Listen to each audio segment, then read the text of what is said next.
ইসলামের টিপ পড়ার একটি ইতিহাস রয়েছে। হযরত ইব্রাহিম আলাইহিসসালামকে আগুনে পুড়িয়ে মারার জন্য নমরুদ অন্ধ বর্বরতায় মেতে উঠল। সিদ্ধান্ত নিল ইব্রাহিম আলাইহিসসালামকে হত্যা করার। কিন্তু কিভাবে তাকে হত্যা করবে? তারা ফয়সালা করল বিরাট অগ্নিকুণ্ড বানাবে, তারপর তাতে পুড়িয়ে মারবে ইব্রাহিম আলাইহিসসালামকে। যেই কথা সেই কাজ, তারা এক বিরাট অগ্নিকুণ্ড বানালো। এটা ছিল ইব্রাহিমের জন্য এক বড় পরীক্ষা। আল্লাহ তাআলা ইব্রাহিম আলাইহিসসালামকে বাজিয়ে নিতে চাইলেন। তিনি দেখতে চাইলেন ইব্রাহিম আলাইহিসসালাম কি জীবন বাঁচানোর জন্য ঈমান ত্যাগ করে, নাকি ঈমান বাঁচানোর জন্য জীবন কুরবানি করে। নমরুদ হাজার হাজার শ্রমিক দিয়ে বিশাল বড় গর্ত খনন করে তাতে রাজ্যের বড় বড় গাছগুলো ভরে ইতিহাসের সবচেয়ে ভয়াবহ আগুনের লেলিহান শিখা তৈরি করেছিল। এরপর হযরত ইব্রাহিম আলাইহিসসালামকে সেখানে হাজির করা হলো। গর্তের আগুনের বিশালতা চারিদিকে ছড়িয়ে পড়ল। কোনো মানুষই গর্তের ধারে কাছে যেতেই পারছে না। তখন তারা হযরত ইব্রাহিম আলাইহিসসালামকে আগুনে ফেলার জন্য উপায় বের করল। একটি চরক তৈরি করা হলো। অনেক উঁচু সেই চরকে হযরত ইব্রাহিম আলাইহিসসালামকে উঠিয়ে দিয়ে ঘুরপাক দিয়ে তাকে আগুনের মাঝখানে ফেলে দেওয়া হবে।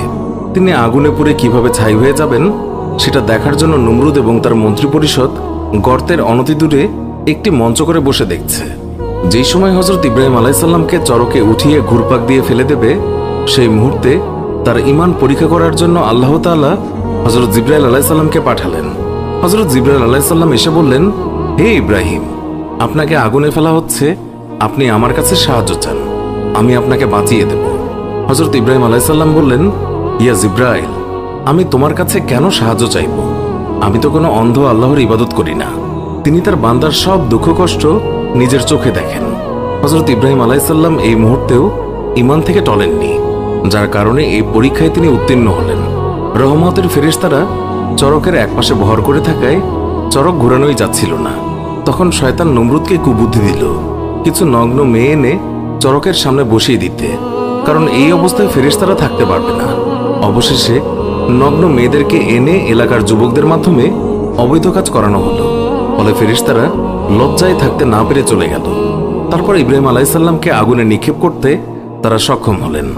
পরবর্তীতে ওই মেয়েগুলোকে রাষ্ট্রীয় মর্যাদা ও চিহ্নিত করার লক্ষ্যে তাদের কপালে তিলক পরানো হলো, যেটা এখন আমাদের কাছে টিপ নামে পরিচিত। এর কিছুক্ষণ পরেই তাকে আগুনের কুণ্ডলিতে নিক্ষেপ করা হলো। আল্লাহর সঙ্গে সঙ্গে আগুনকে আদেশ করলেন, হে আগুন, আমার ইব্রাহিমের জন্য তুমি শান্তিদায়ক ঠান্ডা হয়ে যাও। হযরত ইব্রাহিম আলাইহিসসালাম আগুনের মধ্যে নিক্ষিপ্ত হলেন, কিন্তু পুড়ে যাচ্ছেন না, সুস্থ সুন্দর আছেন। এটা নমরুদ কোনোভাবেই সহ্য করতে পারছিল না। তাই সে আগুনের প্রতি হুঙ্কার ছেড়ে বলল, রে আগুন, আমার দুশ্মনকে কেন জ্বালাতে পারিস না? তোর পোড়ানোর শক্তি দাহ্য শক্তিকে রহিত হয়ে গেছে নাকি? আগুনের মাঝে থেকেও আওয়াজ এলো, হে নমরুদ, আমার মাঝে দাহ্য শক্তি আছে কি নেই, পোড়ানোর শক্তি আছে কি নেই, তুই নিজে আয়, তোকে সহ তামাম দুনিয়া পুড়িয়ে দিতে পারি, কিন্তু হযরত ইব্রাহিমের একটি পশমও পুড়াতে পারি না। যেসব মুসলিম নারীরা টিপ পরে তারা এই ঘটনা জানেন না। জেনেও যদি কেউ পড়েন তবে সেটা তার দুর্ভাগ্য। হিন্দুরা টিপ পরে, এটা তাদের ধর্মীয় সংস্কৃতির অংশ। অতএব যারা বলে যে মহিলাদের সৌন্দর্য সব জায়গায় এবং এই দোহাই দিয়ে টিপকে নিজেদের জন্য বৈধ মনে করেন, তারা যুগ যুগ ধরে নিজেদের কোন পরিচয় বহন করছেন তা একবার ভেবে দেখবেন। অশ্লীল পরিচয় বোঝানোর জন্য যে টিপ ব্যবহার করা হতো তা আজ আমাদের উপমহাদেশের ফ্যাশন। প্রিয় দর্শক, এই ছিল আমাদের আজকের ভিডিও। আমাদের এই ভিডিও সম্পর্কে মন্তব্য জানাতে কমেন্ট করুন। ভিডিওটি ভালো লাগলে লাইক দিন